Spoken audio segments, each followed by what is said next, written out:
Hello guys, welcome back to Milk Hill Gardening and Nature. So today we're going to be telling you guys how to take seeds from a true Zinnia plant. So without further ado, let's get right on to the video.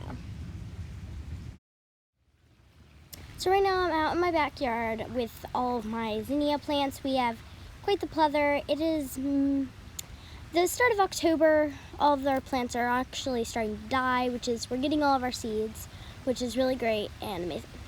So we have quite a bit of Zinnia plants.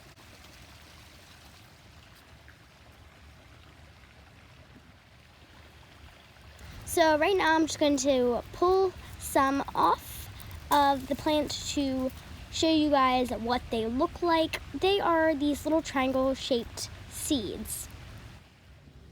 Alright, so as I showed you, I pulled some off and now I'm just going to start off by picking them. So how to pick them is you're just going to easily pull off that green or brown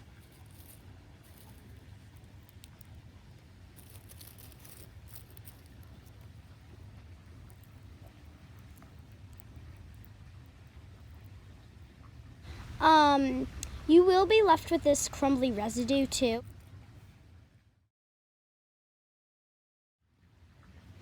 So after I finished it, it takes about maybe 5 minutes to get all those seeds. You'll probably have hundreds and just one, but not all of mine was fully ready.